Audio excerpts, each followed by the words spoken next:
Hi, so today I figured I'd read a little bit from my book that's almost finished. I started to, but then I decided I needed to re record because the part of the book that I was reading had all these brain terminology, and sometimes brain terminology can be really big words that I can't really pronounce. I know what they are in the brain, I know what they do, and those kinds of things.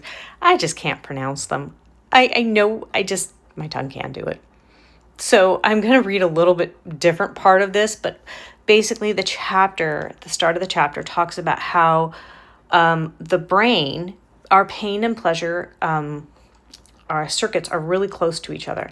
And if it's not developed properly, you can sometimes your pain can sometimes look for pleasure.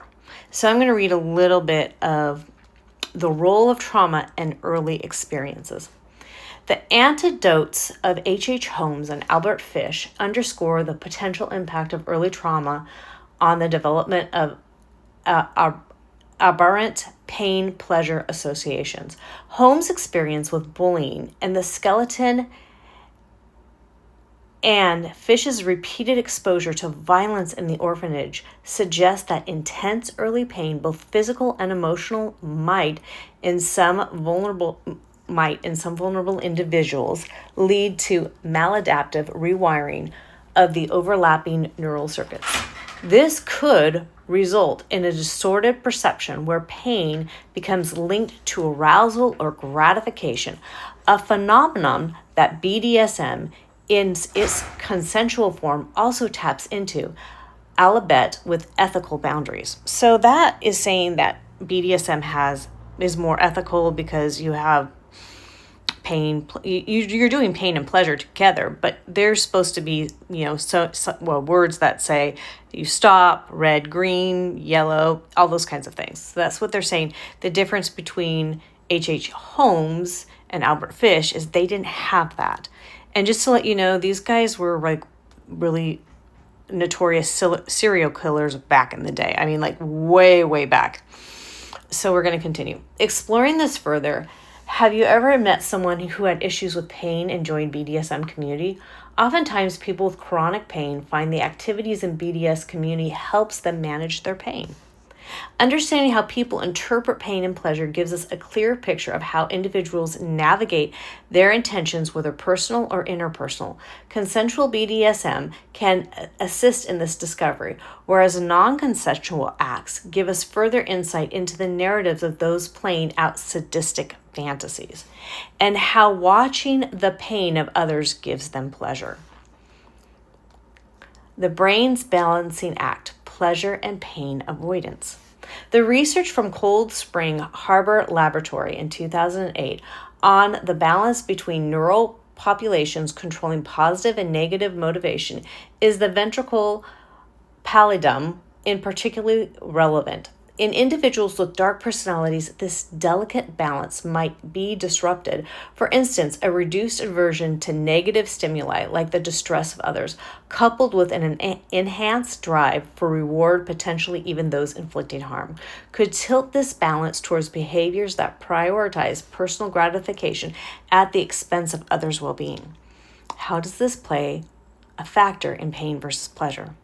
Does this show that it is dependent on the factors of pain itself, whether it will tap into the pleasure centers of the brain? Those are things to think about. Think of Ted Bundy. Why did some run and some felt obligated to help? What if something in that person's gut said pain, avoidance, and they ran due to understanding the harm it would cause? And what if some other people said something different in their gut and their pain and pleasure? So what if that was going on? Whether the brain is doing this balancing act, what are some of the other factors involved? Is it physical pain, emotional pain, or pain we are familiar with?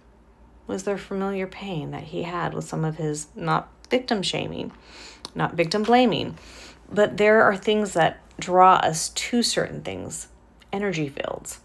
And why is that? What's the connection? That's what we're exploring in this book. How individuals interpret the pain will determine whether they will avoid or seek it out to turn into a more pleasurable experience. That's why studying pain and pleasure next to each other is so important. But it's also important to understand how we belong and how we connect with others. Because when we understand that, we can understand what's going on in that bond and what maybe needed to be broken in that bond or healed in that bond, or what may have not gotten in our needs may not have gotten fixed, or things along those lines. So I'm hoping that you enjoyed the reading of this. And I wanted to make sure that I just read a little insert. I mean, the book right now is, and I still got a little farther to go. I'm about 101 pages into it. And I just have some basic editing to do and finish up 2 chapters. So if you are interested, go to my website, theneedslanguages.com, and fill out a connection form to me, and get on my blog, my mailing list, and I'll let you know when this book comes out. So this is going to be something that I've read things on. This is not going to be talking, I'll talk briefly on narcissism and those kinds of things, but I'm going to be talking about how they actually tap into you, what the connection is in belonging. And I have researched this, and there's going to be nothing out there like this. And I'm not just saying that. I'm using 3 modalities. And you're going to go, whoa. Because when I've sat down and explained this to people and broken it up, they've gone, wow, that makes complete sense. And no one is talking this way. So if you want to understand how leaders tap in, leaders like our trumpet blower, then you might want to check out this book. So on that note, I'll see you next time. Bye for now.